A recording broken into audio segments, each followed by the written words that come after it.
अब हम देखते हैं metallic radii. Metallic radii basically क्या है, यहां पर जब हमने कोवलेंट की बात की थी तो कोवलेंट में दो एटम्स ओवरलैप कर रहे थे, तो वहां पर जब ओवरलैप करेंगे तो न्यूक्लियस बिल्कुल पास पास होगा, थोड़ा थोड़ा, ठीक है। तो पास पास होगा तो कुछ इस तरीके से था, कैसे, ऐसे, है ना। तो यहां पर जो न्यूक्लियस है वो इस तरीके से था, क्लियर। अब इसकी हाफ डिस्टेंस को हम ले लेते थे कोवलेंट रेडियाई, लेकिन मेटल में ऐसा नहीं है, मेटल में ओवरलैप नहीं होता मेटेलिक बॉन्ड में, यहां पर कुछ इस तरीके से होगा और यहां पर जो डिस्टेंस होगी उसकी हम ले लेते हैं हाफ, क्लियर, उसकी हाफ ले लेंगे। तो यहां पर जो हाफ निकलेगी, जैसे हमने यहां पर टोटल निकल गई ये P निकल गई और यहां पर ये निकल गई Q, ठीक है।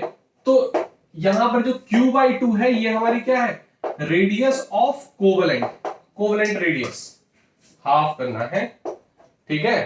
अगर हम मेटेलिक रेडियस की बात करें, मेटेलिक रेडियस की, तो मेटेलिक रेडियस में क्या हो जाएगा P/2, ठीक है। तो ये हमारी half distance P/2, that is called metallic radius, that is called metallic radius.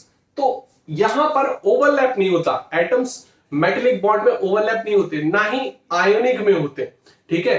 तो यहां पर हमें ये चीज देखनी है। सबसे पहली बात, वंडरवाल रेडियाई सबसे बड़ी होगी, ये ऑर्डर पूछ लेते हैं, तो वंडरवाल रेडियाई सबसे बड़ी होगी। अब कोवलेंट और मेटेलिक में क्या ऑर्डर होगा, तो ऑब्वियस क्या, मेटेलिक की ज्यादा होगी। तो अगर हम ऑर्डर पूछ लें, तो अगर हम ऑर्डर पूछे तो क्या बताओगे आप, जो हमारी वंडरवाल होगी, वंडरवाल रेडियाई सबसे बड़ी होगी, फिर हमारी मेटेलिक रेडियाई होगी और फिर हमारी कोवेलेंट रेडियाई होगी। क्लियर हो रही बात की नहीं? तो ये नोट कर सकते हो आप, बिल्कुल, तो ये नोट कर लो। तो ये ऑर्डर होगा van der Waals radii, then metallic radii, then covalent radii का। क्लियर? तो अब हम कुछ क्वेश्चंस देखते हैं, ठीक है। अब यहां से बेसिकली आता क्या है, कॉन्सेप्ट क्या आता है, यहां पर कॉन्सेप्ट देख लेते हैं। कुछ चीजें हमें समझनी होंगी, हमें यह भी समझना होगा क्या क्या फैक्टर इस रेडियस पे, मेटेलिक रेडियस पे फैक्टर्स अफेक्ट करते हैं। तो वो कौन कौन से फैक्टर हैं जो मेटेलिक रेडियस पे अफेक्ट करते हैं। तो factor affecting on metallic radius वो पढ़ते हैं। तो अब देखेंगे कि कौन कौन से फैक्टर्स हमारे एटॉमिक रेडियाई पे अफेक्ट करेंगे। हमने एटॉमिक रेडियाई पढ़ ली, अभी कौन कौन सी पढ़ ली हमने अभी पढ़ ली है कोवेलेंट रेडियाई, दूसरी वंडरवाल रेडियाई, तीसरी हमने पढ़ ली है कौन सी, मेटेलिक रेडियाई। अब बची है आयनिक रेडियाई। आयनिक रेडियाई बहुत सिंपल है, लेकिन उससे पहले हम ये समझते हैं कि कौन कौन से फैक्टर्स यहां पर एटॉमिक रेडियाई में अफेक्ट करेंगे, कौन कौन से वो फैक्टर्स हैं। तो वो फैक्टर्स हैं, पहला है नंबर ऑफ शेल्स। तो जब एटम में नंबर ऑफ शेल्स बढ़ती हैं तो on increasing number of shells क्या होता है, एटॉमिक रेडियाई बढ़ेगी। जैसे हमारा ये एटम है तो इसमें हमारे दो शेल हैं, ठीक है। जैसे मान लिया लिथियम, लिथियम में दो शेल है ना। सोडियम में हमारी तीन शेल हो जाती है, कितनी शेल हो जाती, तीन। तो अब यहां पर देखो ये साइज बढ़ता है, लिथियम अगर हम ग्रुप वाइज चले, ठीक है, पहले ग्रुप की बात करें तो lithium, sodium, potassium, rubidium, caesium, francium. तो यहां पर up to down number of shells बढ़ती हैं। तो नंबर ऑफ शेल्स की वजह से एटॉमिक रेडियाई का बढ़ना निश्चित है ना। इसको हम डिटेल में देखेंगे। Nuclear charge, nuclear charge, nuclear charge मतलब न्यूक्लियस के अंदर चार्ज, चार्ज किसकी वजह से आता है, प्रोटॉन्स की वजह से। तो नंबर ऑफ प्रोटॉन्स बढ़ेंगे न्यूक्लियस के अंदर तो वहां न्यूक्लियर चार्ज इंक्रीज होगा। और जब न्यूक्लियर चार्ज इंक्रीज होगा तो वो आउटर शेल्स के जो इलेक्ट्रॉन्स हैं उनको क्या करेगा, अपनी तरफ अट्रैक्ट करेगा। जब अट्रैक्ट करेगा तो क्या होगा, वहां पर भी वेरिएशन आएगा। वेरिएशन का मतलब किस वजह से, जैसे ही नंबर ऑफ प्रोटॉन्स बढ़ते जाएंगे न्यूक्लियर चार्ज बढ़ता जाएगा, न्यूक्लियर चार्ज बढ़ता जाएगा तो हमारा क्या होगा, साइज छोटा होता जाएगा। ये बात ग्रुप की थी नंबर ऑफ शेल्स बढ़ने की। जब पीरियड की बात करें, जैसे हम बात करें lithium, beryllium, boron, carbon, nitrogen, oxygen, fluorine, तो जब पीरियड में जा रहे हैं हम तो यहां पर दो ही शेल हैं। लिथियम में भी दो शेल है, 2,1 है, बेरिलियम में 2,2, 2,3, मतलब ना यहां पर लेफ्ट टू राइट की बात कर रहा है, पीरियड की बात कर रहा है। जब भी हम बात कर ले न्यूक्लियर चार्ज की, तो न्यूक्लियर चार्ज हमारा इफेक्ट ज्यादा करता है किसमें, न्यूक्लियर चार्ज इफेक्ट करता है पीरियड में, क्योंकि यहां पर न्यूक्लियर चार्ज का इफेक्ट नहीं है, यहां नंबर ऑफ शेल्स से देखते हैं ग्रुप में।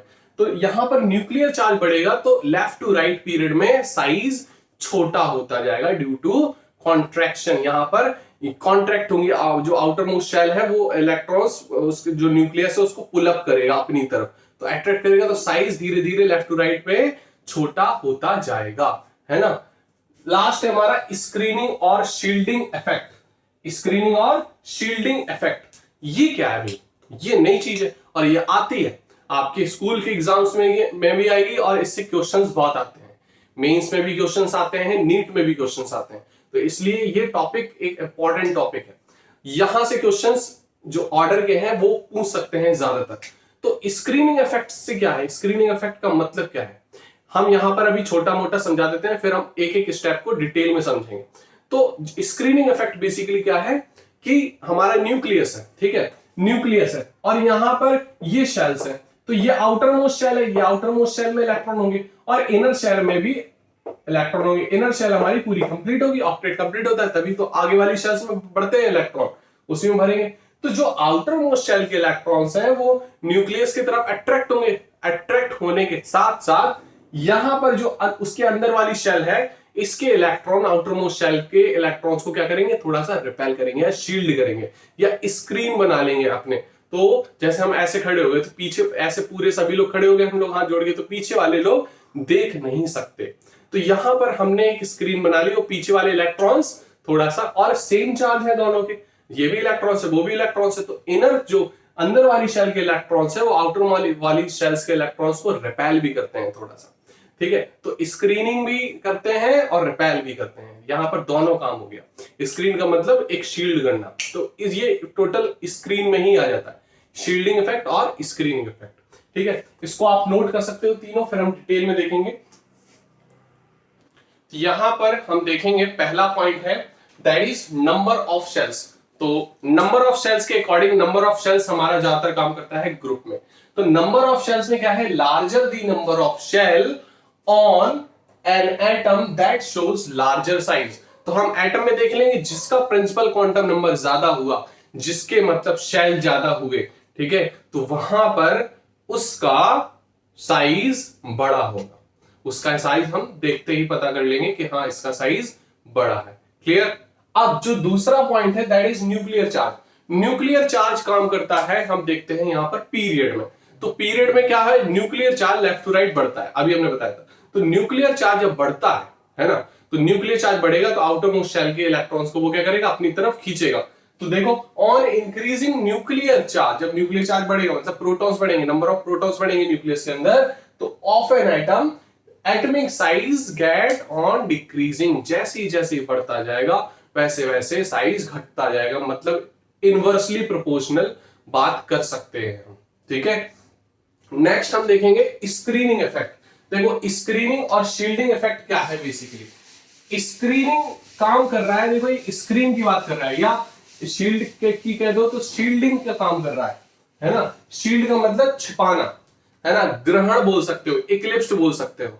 तो यहां पर अगर हम स्क्रीनिंग इफेक्ट की बात करें, स्क्रीनिंग इफेक्ट, तो स्क्रीनिंग इफेक्ट हमारा किस तरीके से न्यूक्लियर चार्ज पर, मतलब न्यूक्लियर पावर पर इफेक्ट करता है, कैसे वो वर्क करता है।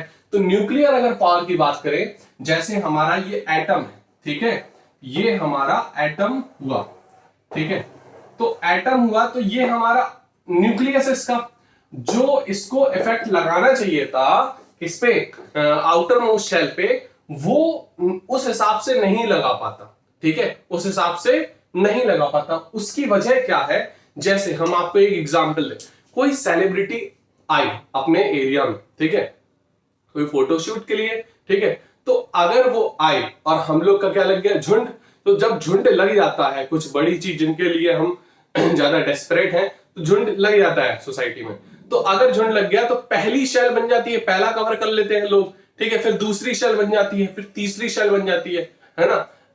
हम मान ले रहे हैं कि ऑर्डर में लगे और शेल्स वाइज लगे, तो जब शेल्स वाइज लगे तो जो आगे वाला ऐसे हम खड़े रहेंगे, तो जो पीछे वाली शेल्स में होंगे इलेक्ट्रॉन, जो आदमी पर्सन होंगे, तो वहां पर वो जाने नहीं देंगे, वो ऐसे ऐसे झांकेंगे, ऐसे ऐसे। तो जो पीछे वाली शेल्स में होंगे इंसान या पर्सन होंगे, तो वो इस तरीके से झांकेंगे, आगे वाली शेल्स को जाएंगे उस तरफ। जैसे वो कोई सेलिब्रिटी को हम मान ले रहे हैं, क्या ये हमारा क्या है, न्यूक्लियर से, तो अट्रैक्ट कर रहा है लोगों को। तो जब हम जाएंगे वहां पर तो जो शेल्स लगे हैं वो पर्सन पीछे को क्या करेंगे, अरे हटो हटो, तो ये क्या कर रहे हैं, ये रिपल कर रहे हैं, ये क्या कर रहे हैं, शील्ड कर रहे हैं, आप भाई वही रहो, हम पहले आए तो हम हमारी पहले अपॉर्चुनिटी होगी, है ना।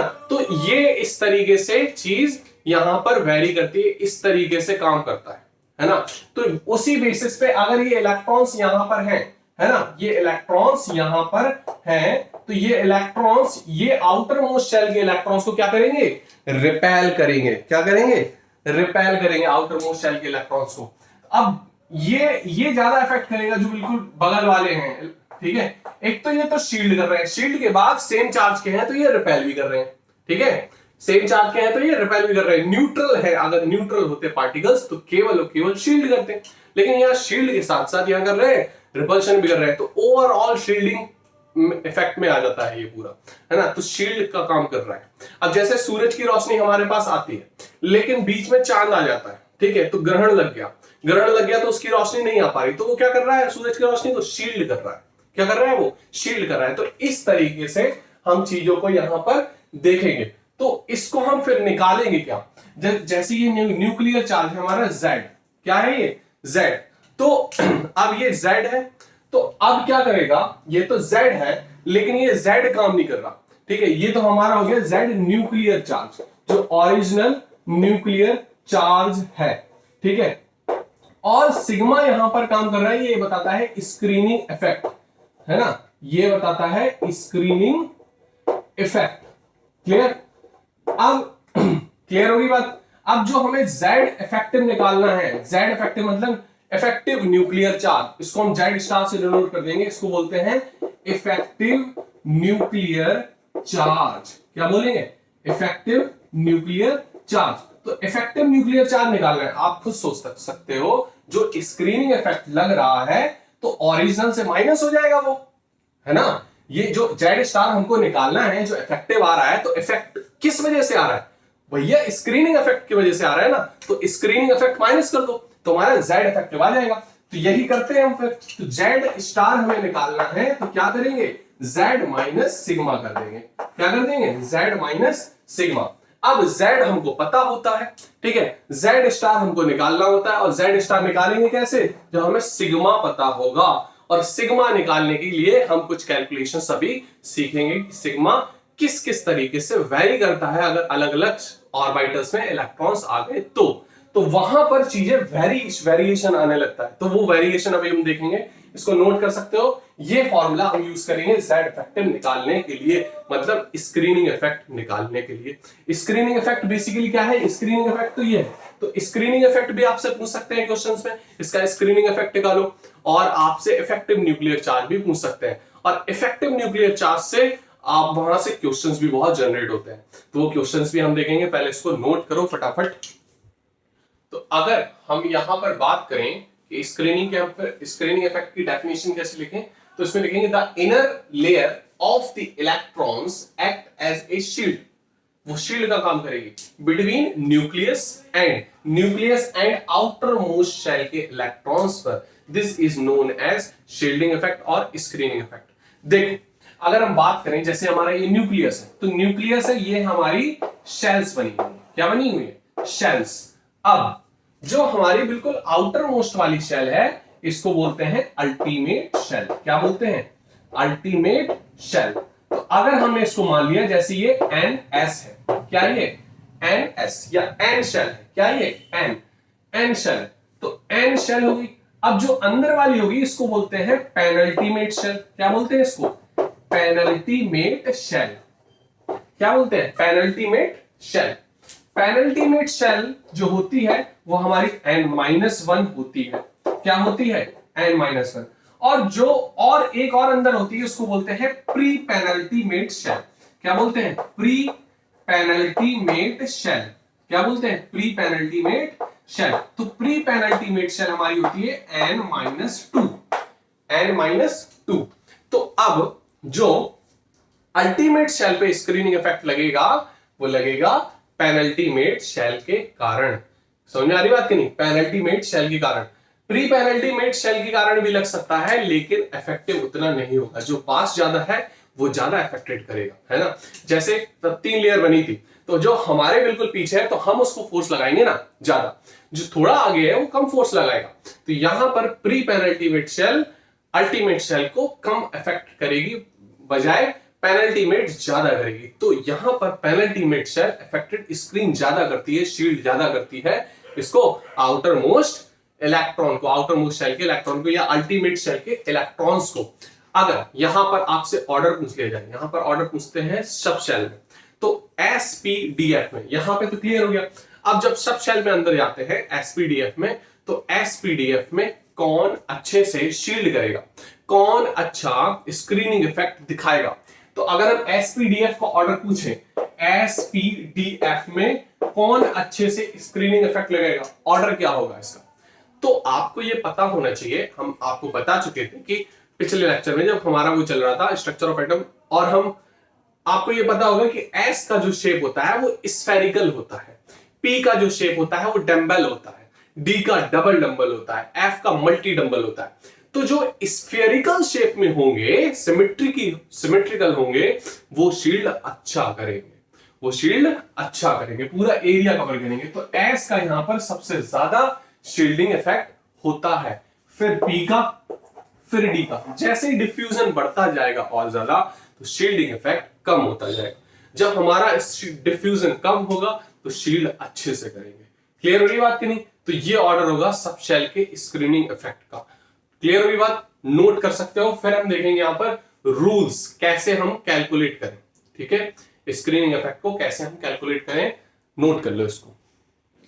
देखो, हमें कुछ चीजें समझनी होंगी यहां पर, अगर हमें सॉल्व करना है, सिग्मा निकालना है तो कुछ रूल्स है। जैसे कैलकुलेशंस हमें करनी है सिग्मा निकालने के लिए, क्योंकि हम जेड इफेक्टिव तभी निकाल सकते हैं क्योंकि जेड पता होता है, एटॉमिक नंबर हमको पता है।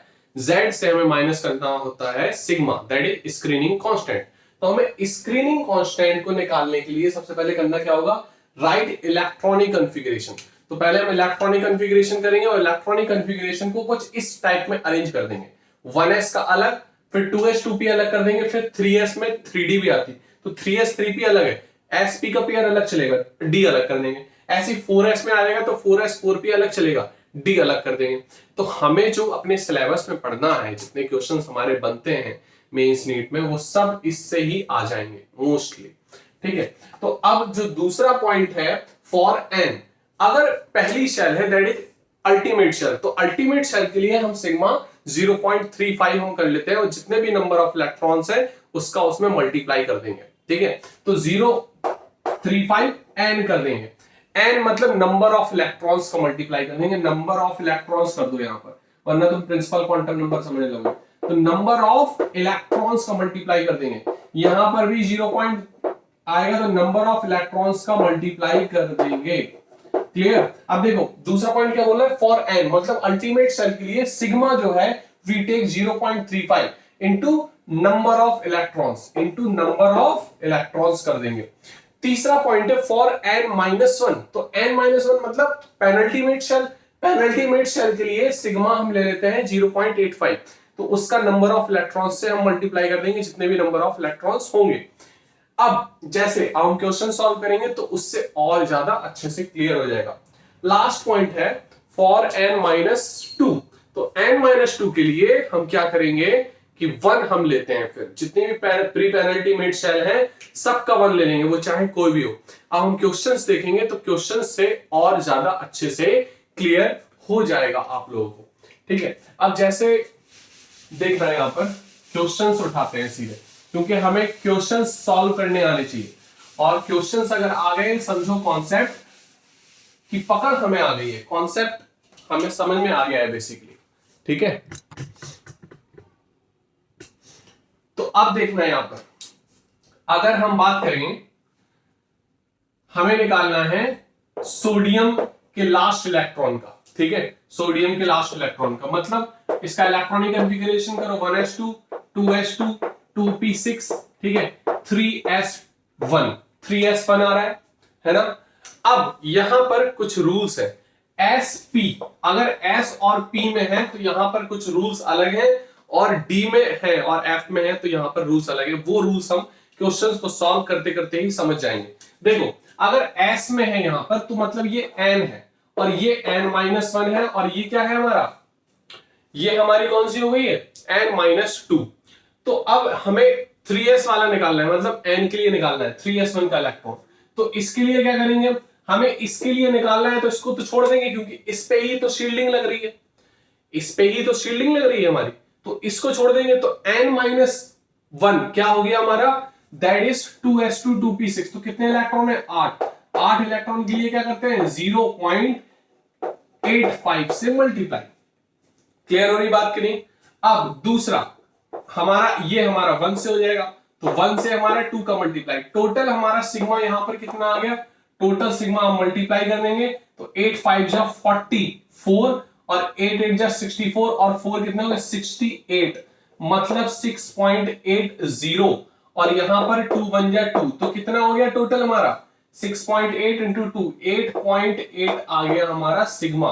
अब इसको एटॉमिक नंबर से माइनस कर दो तो Z इफेक्टिव हमें निकालना है, तो Z इफेक्टिव कितना हो जाएगा Z माइनस सिग्मा।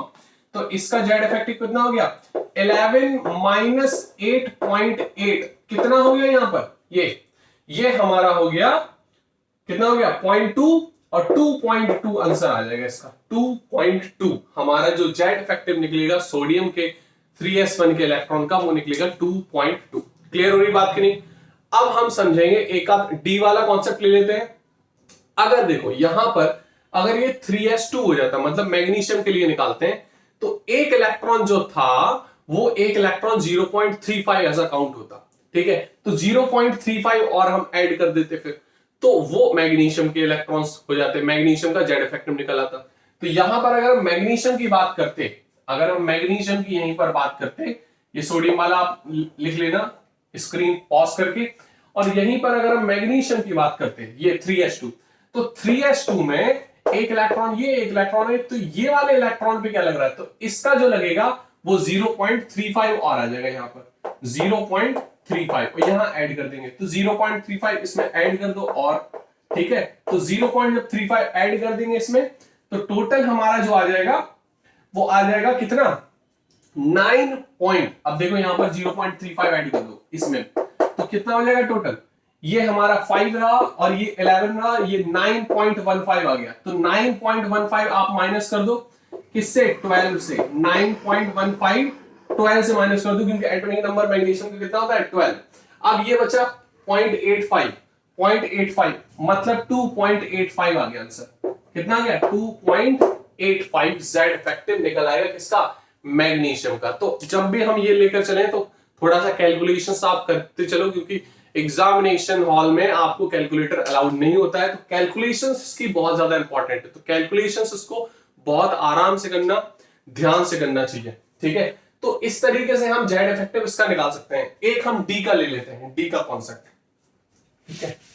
अब जब हम D का कॉन्सेप्ट लेंगे, जैसे D सब शेल में हमारा इलेक्ट्रॉन है, तब फिर हम कैसे काउंट करेंगे, फिर हम कैसे निकालेंगे। देखो अगर हम D की बात करें, जैसे हमने ले लिया स्कैंडियम की बात कर लें, ठीक है, स्कैंडियम की बात कर लें, तो स्कैंडियम में बात कर लें या टाइटेनियम की ले लो, टाइटेनियम ले लो, तो टाइटेनियम हमारा क्या हो गया 22, तो इसका इलेक्ट्रॉनिक कॉन्फ़िगरेशन लिखो 1s2 2s2 2p6 फिर 3s2 फिर 3p6 फिर 4s2 फिर 3d, ये हमारा क्या हो जाएगा 3d। अब d में देखना 3d कितना हो गया 2 हो गया। अब जो D है, अब हम एक D सब सेल का क्वेश्चंस ले लेते हैं। तो D सब सेल में क्या हो जाएगा, D सब सेल में थोड़ा सा चीज बदल जाती है, S और P के लिए सेम रहती है और D के लिए थोड़ा सा बदल जाती है। ये बेसिकली जो कहलाता है that is called Slater's rule, जिस रूल से हम ये सॉल्व कर रहे हैं इसको स्लेटर्स रूल बोलते हैं। तो वहां पर हमने बोला था कि सीधे सीधे काम करेगी, अगर S और P में हुई तो आपका 0.35 0.85 0.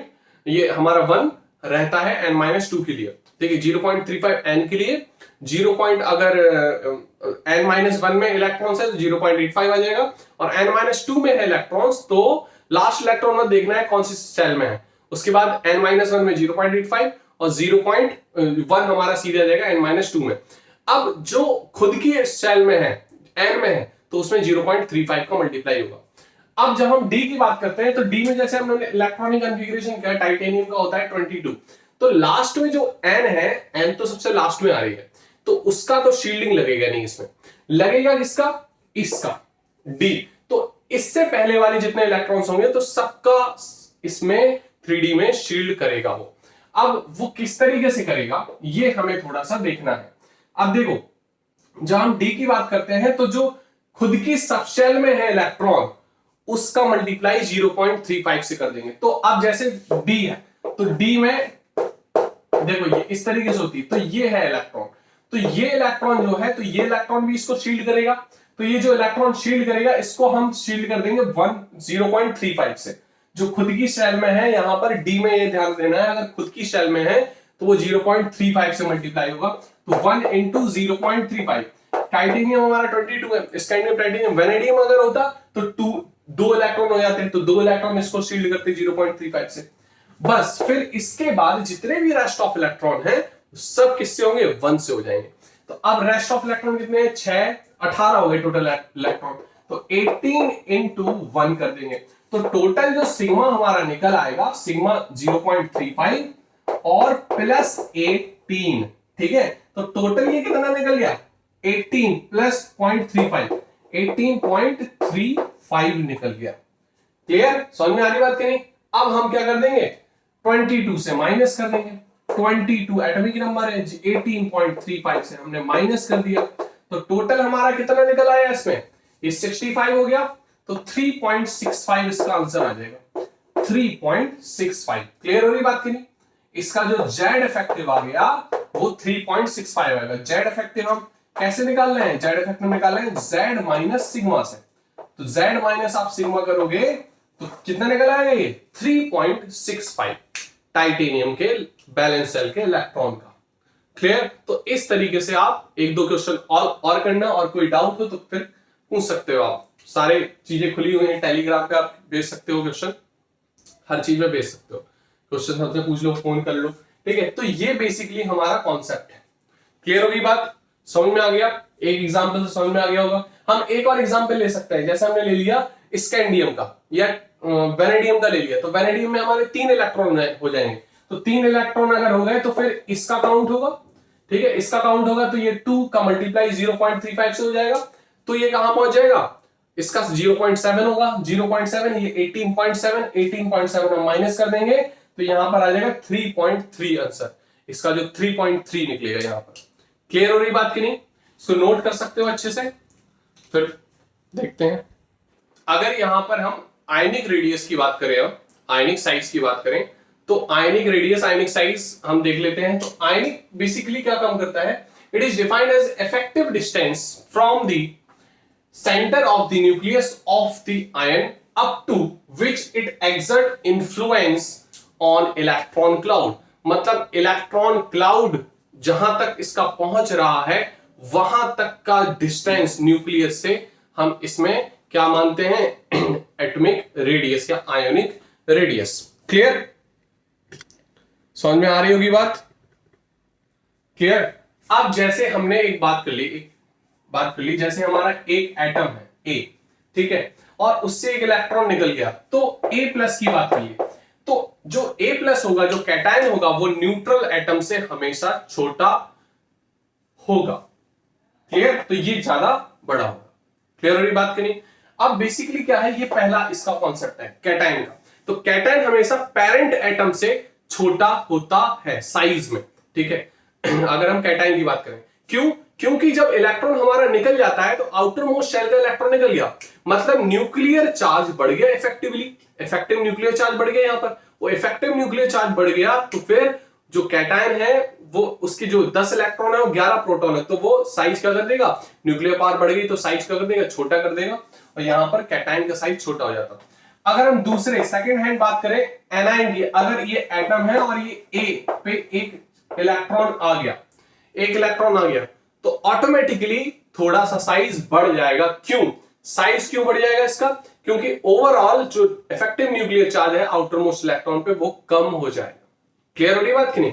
तो यहां पर उस बेसिस पे हम देख सकते हैं, तो इसका साइज, एनायन का साइज हमेशा बड़ा होता है न्यूट्रल एटम से, और कैटायन का साइज छोटा होता है न्यूट्रल एटम से। अगर हम टोटल पूरा ऑर्डर बनाए तो A प्लस का साइज सबसे छोटा, फिर न्यूट्रल एटम, और फिर ये A का नेगेटिव वाला। अगर सेम एटम की बात है तो फिर ये ऑर्डर आएगा। क्लियर हो रही बात की नहीं? इसको नोट कर सकते हो। हमारी सारा एटॉमिक साइज सारे टाइप के खत्म हो गए हैं, metallic radius, ionic radius, covalent radius और क्या, वन डर वाला रेडियस। सारी कॉन्सेप्ट हमारे क्लियर हो गए। यहां पर क्वेश्चंस तुमको लगाने हैं, बस क्वेश्चंस लगाओ, पूछो जो डाउट हो। डाउट पोर्टल खुला हुआ है, वहां पूछो, ठीक है, और इसको कंप्लीट कर लो।